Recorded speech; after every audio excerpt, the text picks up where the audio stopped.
Sa mundo ng karangyaan at kagandahan, isang pangalan ang muling nagningning. Emma Mary Tiglao, ang Miss Grand Philippines 2025 na handang ipagsigawan sa buong mundo ang galing, ganda at puso ng Filipina. Ngayon alamin natin ang behind-the-scenes journey ni Emma, kung paano niya pinaghahandaan ang laban, at kung bakit siya tinaguri ang the most prepared queen na muling magdadala ng karangalan sa bansa. The Philippine Show Business presents Emma Mary Tiglao's preparation for Miss Grand International 2025. Emma received royal send-off for Miss Grand International 2025. Sa gitna ng mga bulaklak, masiglang pagtanggap at mataas na pag-asang makamit ang back-to-back win, isang enggrande at makulay na send-off ang ibinigay kay Miss Grand Philippines 2025 Emma Mary Tiglao noong September 26 bago siya tumulak patungong Thailand para sa Miss Grand International 2025. Naka-schedule si Emma na bumiyahe patungong Thailand noong September 29 upang katawanin ang Pilipinas sa 13th edition ng Miss Grand International na gaganapin sa October 18. Matapos ang pagkakapanalo ni CJ Opiaza noong nakaraang taon, sabik ang buong bansa at mga tagahanga ng pageant na makamit muli ng Pilipinas ang tagumpay sa prestihiyosong kompetisyong ito. Ibinahagi ni Emma na bagamat hindi may kakaila ang pressure ng laban, pinipili niyang harapin ito na may optimism at grace. Sa kanyang send-off event, sinamahan si Emma ng ALV Pageant Circle President at National Director ng Miss Grand Philippines na si Arnold Vigafria. Kasama sila Nikki Buenafe-Chevy, Face of Beauty 2025, at Beatrice Angela Ocampo na siyang second runner-up ni Emma sa Miss Grand Philippines. Bagamat hindi maganda kanyang pakiramdam noon, masigla at buong ngiti niyang hinarap ang mga katanungang imbinato sa kanya ng media. Nang tanungin siya tungkol sa kanyang preparation sa kabila ng maikling panahon ng paghahanda, binigyang diin ni Emma na siniguro niyang handa siya sa lahat ng aspeto, partikular na sa wardrobe department. Nang tanungin naman tungkol sa kanyang national costume, pinanatili niyang palaisipan ito sa mga fans, ngunit nagbigay ng pahiwatig na ito ay magpapakita ng kanyang Kapampangan roots. Sa tanong kung ano ang kakaibang Kapampangan identity na ipapakita niya sa stage ng Miss Grand International bilang isang tourism graduate, binigyang diin ni Emma ang ugali ng kanyang mga kababayan. Anya, I think it's the personality of a Kapampangan being proud. Others may seem to view it as kayabangan, but it's really taking pride in who we are and what we can offer to the rest of the world. Bukod sa paghahanda sa kanyang mga outfit, inilaan din ni Emma oras upang maging perfect ang kanyang pasarela walk at runway poses. Particular na ang final end pose, naging signature slow motion moment sa mga nagdaang edisyon ng Miss Grand International.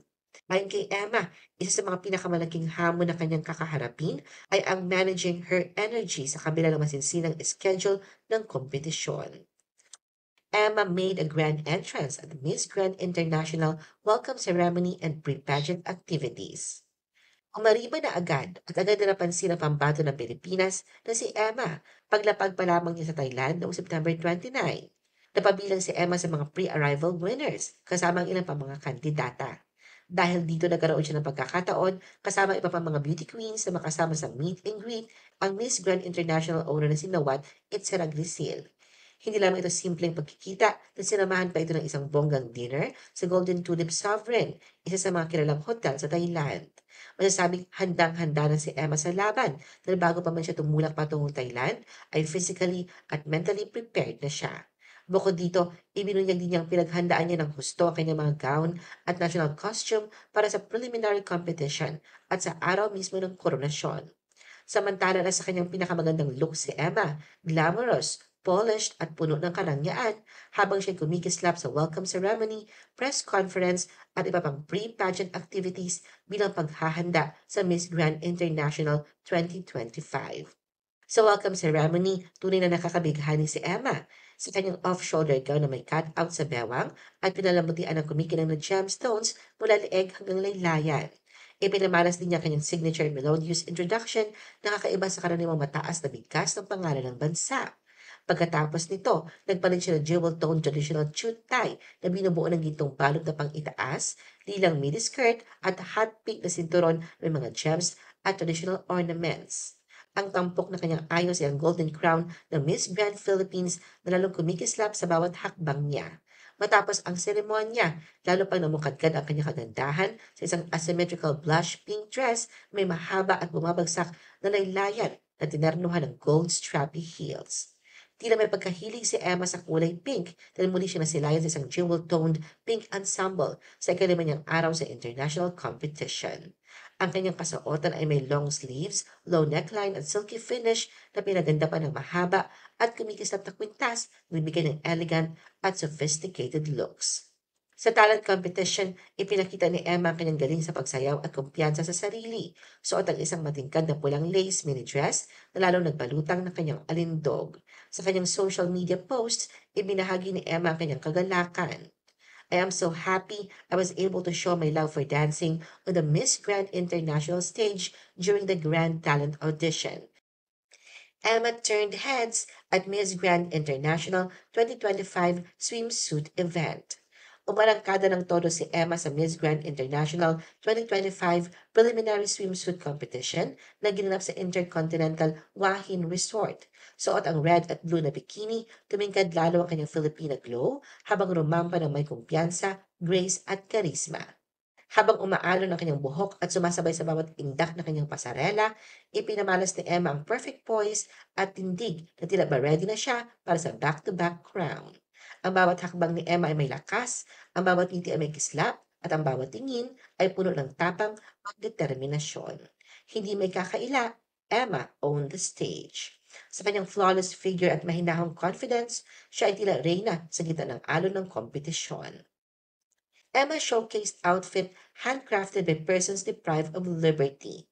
Bago pa man siya sumalang sa kanyang closed-door interviews, nagbigay muna kagandahan mula Pampanga ng mga kahon ng polvoron sa mga hurado bilang patikim ng pagkain Pilipino.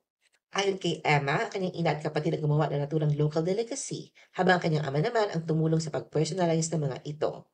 At tila hindi pa doon nagtapos ang kanyang pagpapamalas ng pagka-Pinoy. Nagsuot siya ng white pantsuit na may katernong tube top na may sulihiyang pattern. Ang pagsuot ni Emma ng ganitong disenyo ay nagbigay ng makabago at presong interpretasyon sa modernong Filipiniana. Sa kanyang interview, binigyang diin ni Emma ang kahalagahan ng kanyang kasuotan. Anya, it's made by persons deprived of liberty. 10 Miss Grand delegates voted Emma as their Miss Grand International 2025 Queen. Si Emma ay nakatanggap ng malakas na paghanga at suporta mula sa kanyang mga kapwa-kandidata sa Miss Grand International 2025 matapos siyang piliin ng 10 delegates bilang kanilang napupusuan na susunod na reyna.